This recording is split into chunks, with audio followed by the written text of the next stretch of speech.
My very favorite biblical characters tend to be those who are the most complex.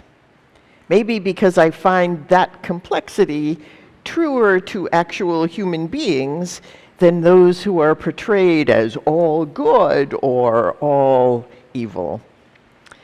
When characters in the Bible struggle to find their way, when they doubt, when they screw up, when they feel lost, when they make problematic choices, I see both myself and virtually every person I've ever known, at least that I've known well enough to notice the churning below the surface waters of their lives.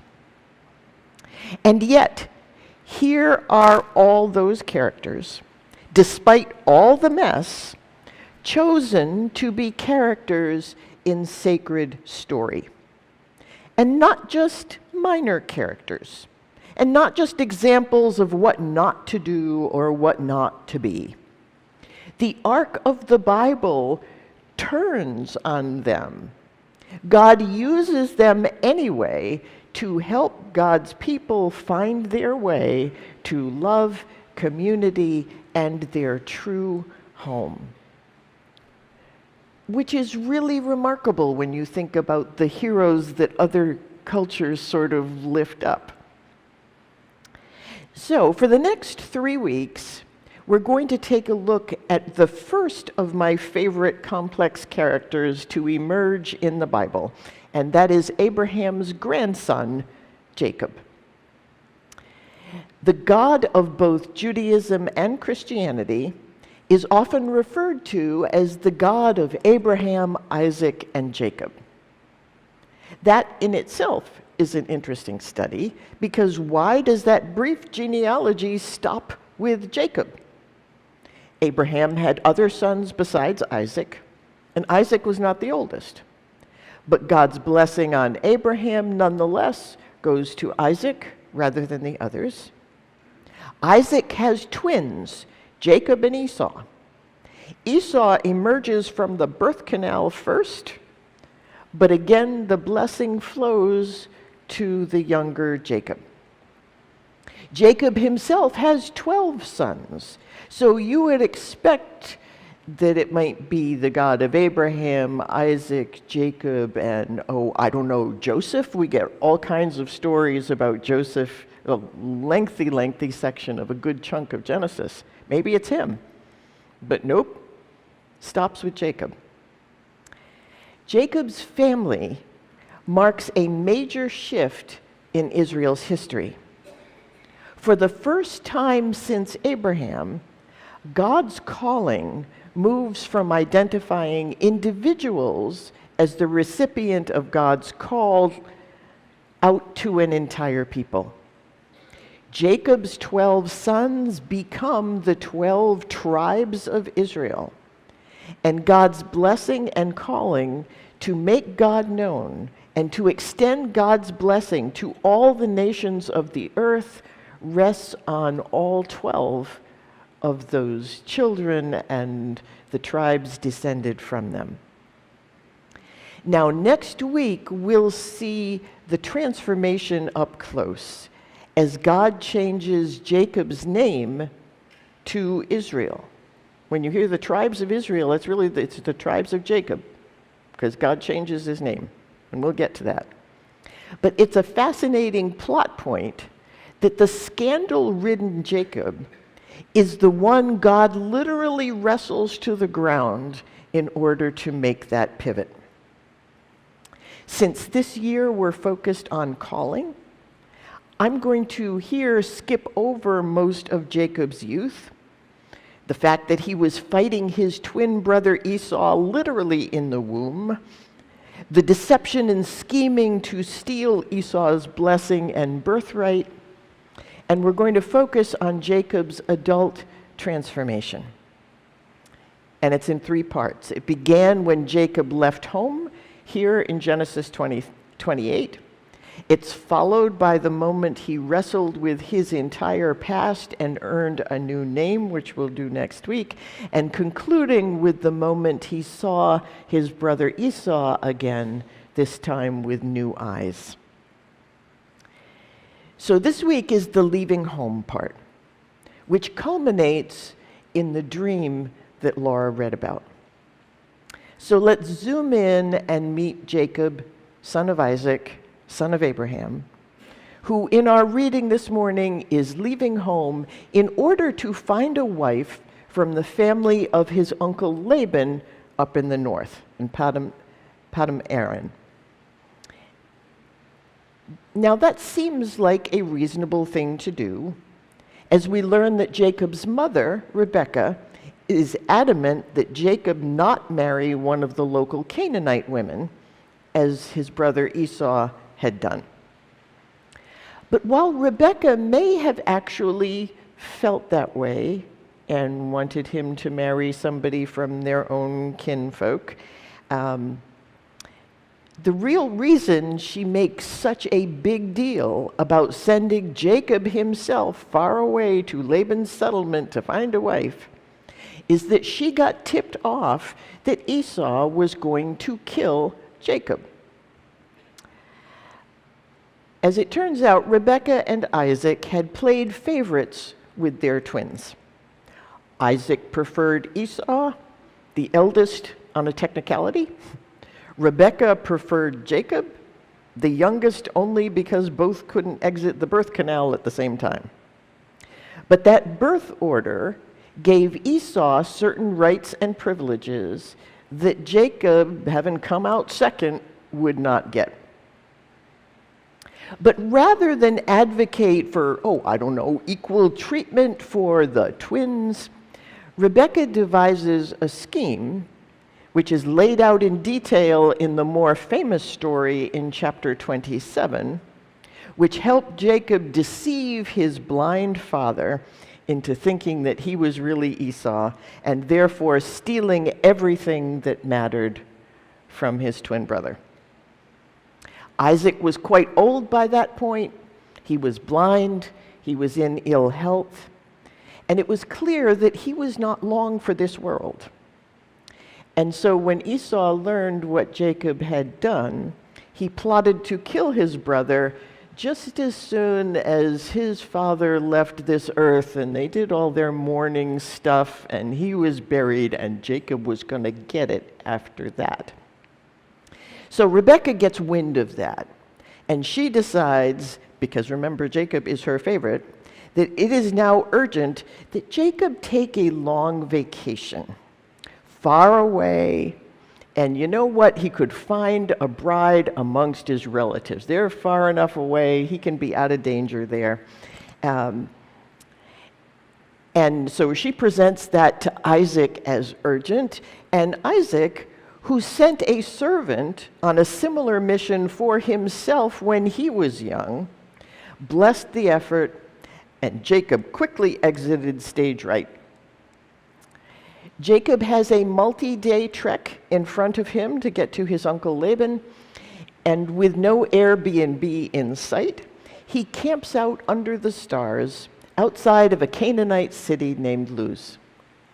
He pulls up a rock for a pillow, I've been on those, goes to sleep, and has a dream. The dream is immortalized in the African American spiritual Jacob's Ladder, and has echoes of the old Tower of Babel story in Genesis 11. In his dream, Jacob sees a ladder that connects the earth to the heaven, and angels going up and down, doing whatever business, a constant stream from one place to the other. But it's not just a visual dream. In the dream, God also speaks. From the top of the ladder, in case anybody's checking ID. He's the guy at the top. Making the same promise to Jacob that was made to Jacob's father Isaac and also to his grandfather Abraham. I am the Lord, the God of your father Abraham and the God of Isaac. I will give you, Jacob, and your descendants the land on which you are lying. Your descendants will be like the dust of the earth, and you will spread out to the west and to the east, to the north and to the south. All peoples on earth will be blessed through you and your offspring. I am with you and will watch over you wherever you go, and I will bring you back to this land. I will not leave you until I have done what I have promised you. Equally important is Jacob's response to the dream.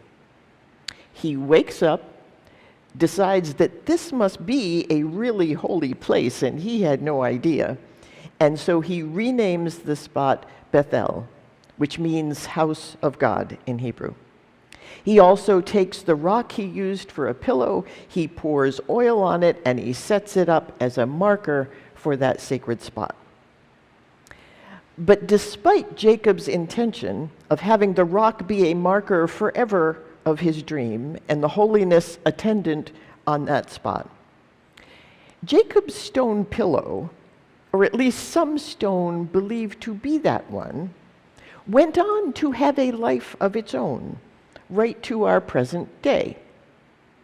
It's believed to have made its way to Scotland, probably with some help, via Ireland. Perhaps it's suggested by the prophet Jeremiah. And don't ask me how or why Jeremiah went to Ireland carrying a stone weighing over 300 pounds, but so goes the legend, if not the actual stone. By the time it got to Scotland in the 8th century, it was used in the coronation of ceremonies of Scotland's kings. It's now called the Stone of Scone, after the abbey that first held it, or sometimes the Stone of Destiny. The English invaded and absconded with the stone in the 13th century, and they took it to Westminster Abbey, where it was used for the coronation of British royalty. But some believe the stolen stone was a fake plant, since it's obviously quarried from Scottish sandstone, and that they swapped it out for the real one when Edward I invaded, with the real stone hidden somewhere. Maybe with the Ark of the Covenant and all your missing socks, I do not know. But after strong complaints and no small amount of shaming from Scotland, the Stone of Scone was reluctantly returned to Scotland in 1996 to sit beside the crown jewels of Scotland in Edinburgh Castle, but only on the condition that it go back to London for the crowning of future British monarchs. The late Queen Elizabeth took the throne with the stone nearby, and it was last trotted out on May 6, 2023 for the coronation of her son, King Charles III.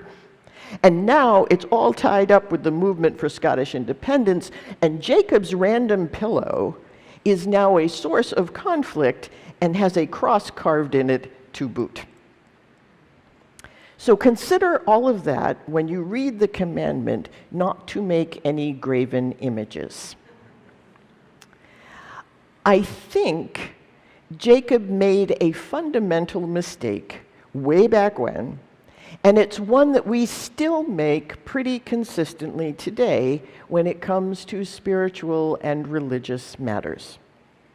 To spot the potential error, all you have to do is ask the question of whether the dream or vision or whatever it was that Jacob had was intended to show him a behind-the-scenes look at that particular spot, which is what Jacob assumed, or whether it could have been a more universal vision of God's presence and activity in any and every spot where Jacob might have lain his head. Since God's promise to Jacob at Bethel is contingent on following God's call to be an agent of blessing for all the families of the earth, just like it was to Abraham and Isaac, I tend to think it might have been the latter. I don't think Jacob's dream meant that the particular spot that Jacob named Bethel was any more holy or special than any other spot. I think it was a vision of the constant interaction between God and the world in every single location on earth. That was the location where Jacob was, and he saw it, but that doesn't have to mean it was unique to that place. That's how all the families of the earth can be blessed. No one has to go anywhere else for it. It exists wherever we are.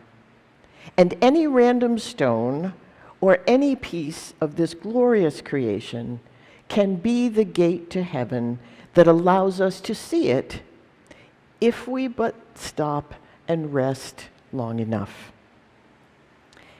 And to be clear, whether Jacob's dream is fact or legend does not matter when considering the truth of the story. The dream has been passed down across millennia to teach us something about the nature of God, the created order, and the relationship between us. The message holds whether you believe it literally happened or whether you think it's a parable of some sort. For thousands of years, people have checked the box marked true next to Jacob's ladder's story, meaning that it has a truth to teach us. That's what I'm talking about. Now, I paired Jacob's story with the other longer story of Naaman being healed of his leprosy, because I think Naaman's story shows a different manifestation of the same basic mistake. Naaman, a soldier in Aram, a neighboring country to Israel, has leprosy. He was told he could find a cure in Israel, so he takes an enormous amount of wealth and gifts and heads out to see the king with a letter from his own king to buy and arrange for his healing. Israel's king is distressed by the request. How do you think I can heal leprosy? And because the request seems impossible to the king fears this is a trap. This is a soldier from a neighboring land who has the support of the king. Maybe he's trying to spark a conflict by asking me for something that I can't actually give him. And so the king is anxious and upset, and he tears his robes, which was a sign of grief and distress in the time. The prophet Elisha hears about it and basically shakes his head that the king of Israel, of all places, didn't realize that the request would be a piece of cake for Israel's God. So without even looking up from his work, Elisha sends a messenger to tell Naaman to go wash himself 7 times in the Jordan and he will be just fine. Now, Naaman was prepared to pay huge sums for his healing, but he is outraged at the message and won't even try the remedy. It was too simple. And it wasn't in his special waters, it was in Israel's special waters. Naaman was prepared to pay handsomely for what he wanted, which was, I think, a spectacle of Israel's God doing a halftime show where the prophet would descend from the ceiling amid flashing lights and maybe call on angels and trumpets to heal him, after Naaman maybe performed some marvelous feat for the crowd. That the prophet didn't even get up from his chair and just sent a lowly messenger to tell him, important Naaman, to wash in the river was insulting. Naaman believes in his own importance, and he wants Elisha to give of his own time to create a display from Israel's God to prove it. Go take a bath, Naaman, was not what he was paying for. And for the prophet not to even deliver the message himself, important Naaman needs the most important Israelite to come out and at least tell him himself. He kind of decided maybe the leprosy was okay. But Naaman is confronted with one of the same temptations that Jesus faced in the wilderness at the start of his ministry. Jump off the top of the temple and let the angels catch you. Let the whole world see that you are worth saving.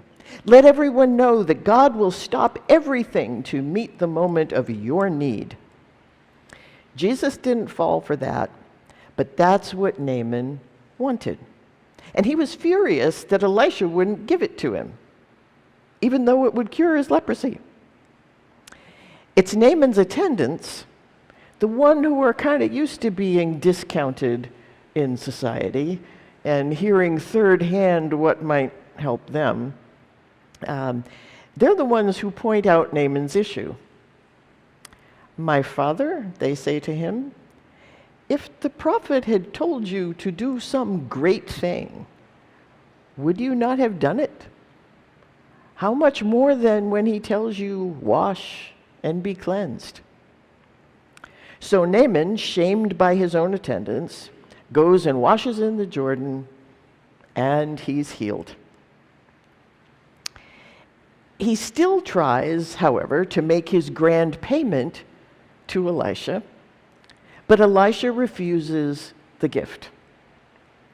And lest we think that this is only a story meant to cast the people of Aram in a somewhat negative light, there turns out to be a grifter in Elisha's own circle. In the section after what Laura read, one of Elisha's servants, Gehazi, decides that Elisha was pretty dumb to refuse Naaman's lavish gift. Naaman had wealth to give away. They saw it. He'd brought it. Naaman's request was granted, and that should not be free.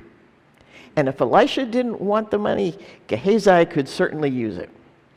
So Gehazi secretly runs after Naaman to get at least something from him.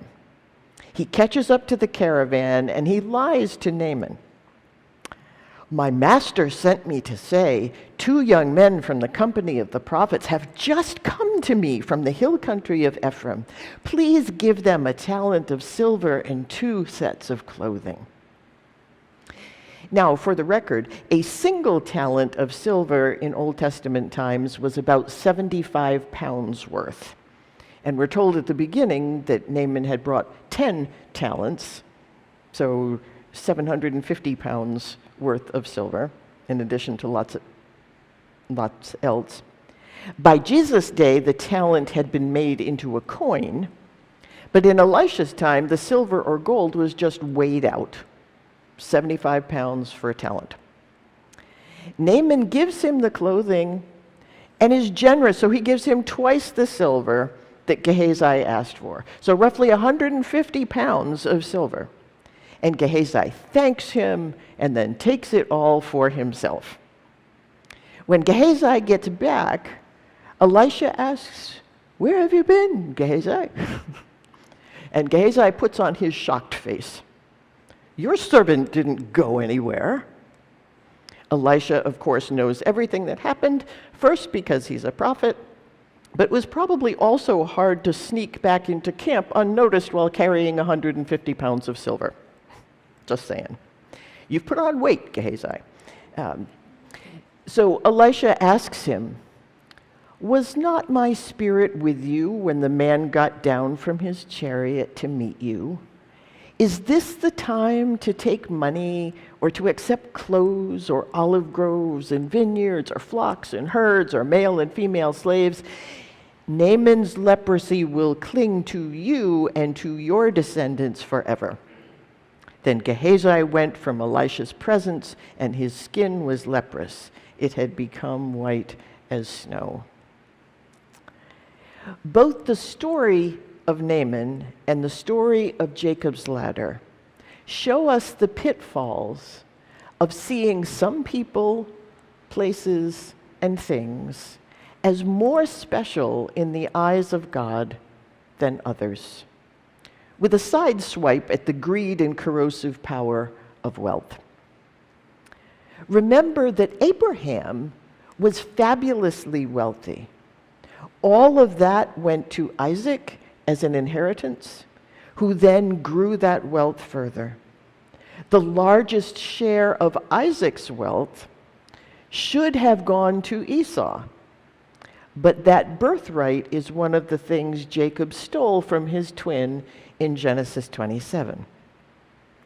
Jacob's smaller portion would still have been plenty, but he wanted to be the preferred child, to be more important than his literal twin brother. It's hard to be more equal than being twins. But Isaac preferred Esau and Rebekah preferred Jacob, and it literally tore the family and their descendants apart, as we will see across the next 2 weeks. But Jacob's dream is more specifically then about place. And Jacob's immediate assumption that he had, without realizing it, stumbled onto this grand sacred spot. He's not exactly a trustworthy character at that point, so I don't feel bound to accept his interpretation of what his dream meant. Perhaps the places we view as sacred, or places where people experience the transcendent more reliably than others, and there are such places. Maybe that has less to do with their location and more to do with the absence of distractions, allowing the holiness of God's earth to be more easily seen, touched, and felt in those out-of-the-way places, because it's often in the wilderness. That's far away. Jacob's outside the city. Maybe the gate of heaven and the angels ascending and descending is what's happening everywhere. But in most places, we're too distracted to notice it. Maybe God doesn't care whether you're an important military officer or a paralyzed beggar, and will spread healing love over both, using just the lapping waters of a shallow river, or in a New Testament case, the stirring waters of a common pool. Maybe God's wealth is not to be used for securing special favors or to identify God's favorite children. Maybe it's meant to ensure that all have enough to live and to thrive. Maybe it's not that one particular stone is sacred and can serve as a gate to heaven if you sleep on it, or try to extract a national blessing from it at the coronation of a monarch. It might be that all stones are sacred, because every inch of God's creation, animal, vegetable, and mineral, is infused with the presence of their Creator. Maybe spreading God's blessing to all the families of the earth is most quickly and easily accomplished by becoming aware that all the families of the earth are priceless in God's eyes, that none is any better or any worse than all the rest, and that angels are coming and going in every spot across the globe, including here in this room at this minute, and in each place where those watching online, either now or later, can be found, and beyond. And also in every place where they are not. Maybe in order to see it, we need to stop, clear the clutter, still the body, the mind, the war, the bombs. Find a rock, any rock, take a nap, and dream. Amen.